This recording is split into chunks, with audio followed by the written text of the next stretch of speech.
I read a poem about the hare, and obviously the hare and the woman have been kind of entwined in folklore and just in the imagination for as long as we've been telling stories and poems. And the hare has a connotation with the shapeshifter and the witch as well. So this is called Hare. Throw her hair into fire. Throw her head into fire. Hare becomes dawn, racing her creep along the shadow. Moon slits hare's lip, slits with her silver fingernail, silver crescent rocking. Or hare laughs so, she splits her lip, no seamstress here. Hare is pregnant, corn spirit, lying low. When caught, she cries like a child. What ankle spokes, what spine? Hare unboned in flux, jester-eared, shouldering air. Moon draws a fingernail over the land, showing Hare the way. Over she goes in the moonlight, over and over like a fantasy. Poem. It's more just about the idea of the multiple selves that we are. And I was inspired by a quote by the writer Catherine Angel. I don't know if any of you have read her work. And it was a quote, it was just, let the boy win at tennis. I just felt like that quote said so much about how it can be to be a girl and letting a boy win at something. It's something I've done a lot, especially when I was younger. And so this poem is called Winning Selves. The need to please is vigorous, stronger than the need to please myself. Who is that girl anyway? After 21 years, I caught a glimpse. She ran past me, sighing and fighting.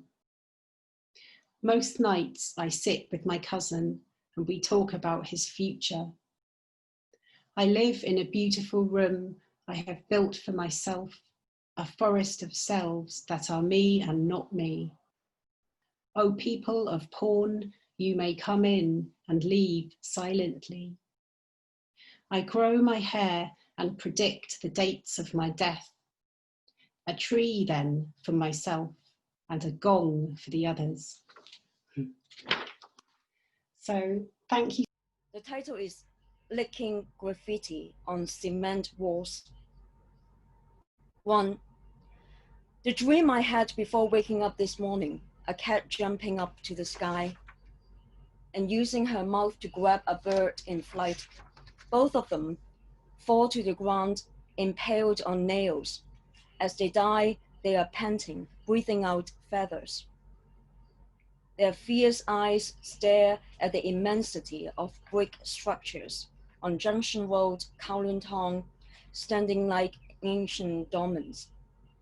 2. In another dream, I'm buying fish balls from a street food shop in Shamshui-po. Suddenly, tear gas smoke engulfs everything, and even the pieces of food want to wriggle free from their skewers. 2 youngsters walk towards me to help.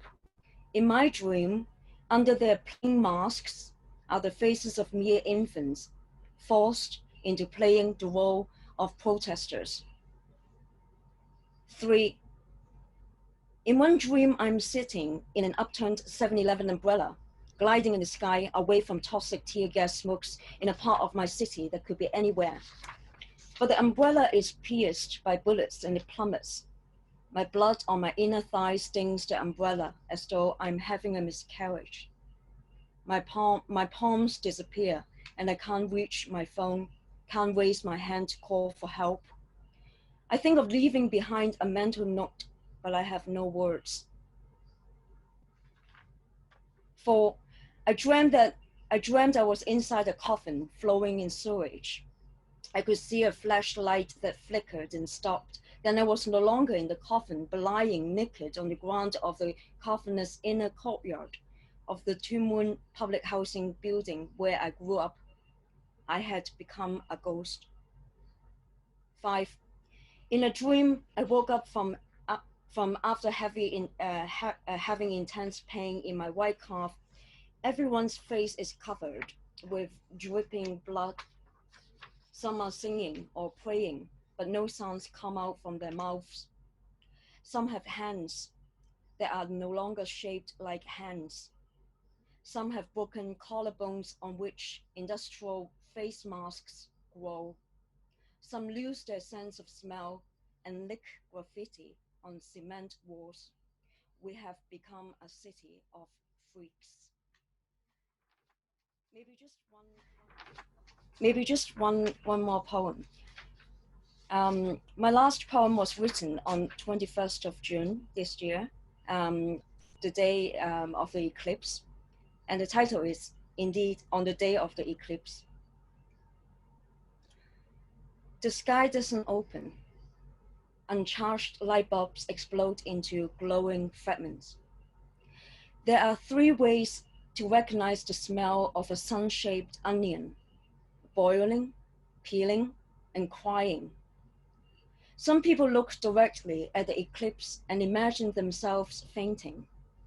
They dream of thousands of arrows pointing towards a giant clock face, its numbers written in pre-digitized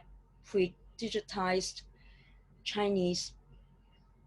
1 is the smooth back of a wet elephant. 2 is a training step for infants.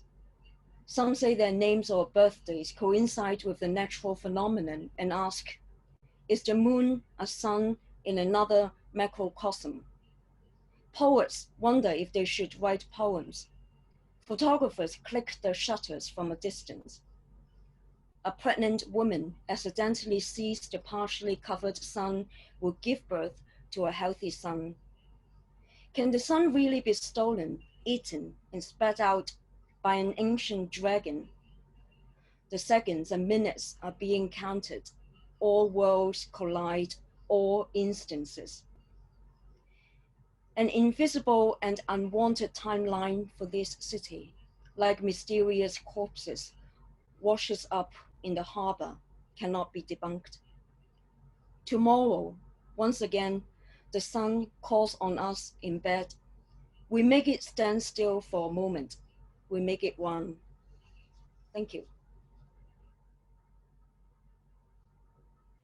As Jenny said, I wrote a series of poems for Tate St Ives that are on show there at the moment, and they're about the St Ives Modernists. And I grew up in St Ives myself, and so it was a really interesting thing to explore the life and work of sort of Barbara Hepworth, Ben Nicholson, Patrick Heron, Alfred Wallace, but also my own girlhood in Cornwall and my own relationship to art.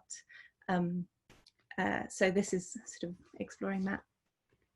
It's called You, a Teenager.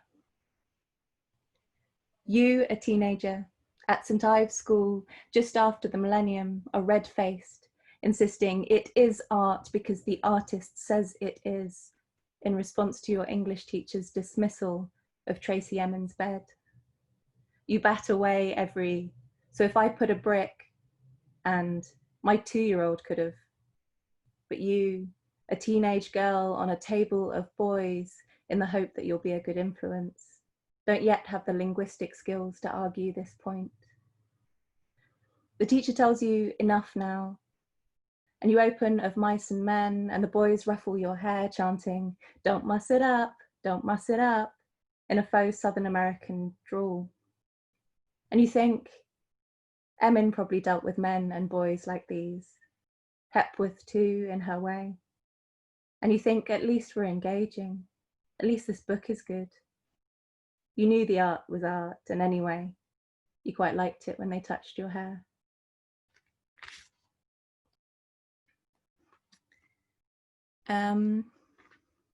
Good to include this next poem because it sort of takes on the voice of a man, or partly, and a particular man. And I think that it's an interesting thing to explore as a female poet, sometimes to sort of take on voices that are unexpected. So I wrote this just after the American election. And I guess it was a sort of a way of processing, I mean, among his so many crimes, the fact that someone that would boast about sexual assault had one of the most powerful positions in the world. So this is after the lie. Donald came in a vision to Donald. On the 24th day, the river a belt of gold. Donald like topaz, like lightning, eyes flaming, arms burnished, leading himself into the river. I, Donald, touched my lips and used lotions. On the 25th day, the river a cord of honey. Donald like flint, like thunder, eyes closed, arms bare, chasing himself into the river. I, Donald, opened my mouth and sang what I had rehearsed. On the 26th day, the river a dark rope. Donald like touch paper, like ice storm, eyes black, arms bleeding, dragging himself into the river. I, Donald, vision of such terror, I fled. On the 27th day, the river a dry trough. Donald like sawdust, like swarm, eyes aching, arms weeping, digs in the dirt for the river. I, Donald, touched my lips, but nothing came. On the 28th day, the river a splitting headache. Donald like salt, like aftershock, eyes restless, arms frantic, tries to plug the source of the river. I, Donald, could not escape my lips. On the 29th day, the river an unmade bed. Donald like piss, like epidemic, eyes raw, arms heavy, buried himself in the river. I, Donald, swallowed the dust until I drowned. Thank you. That's it.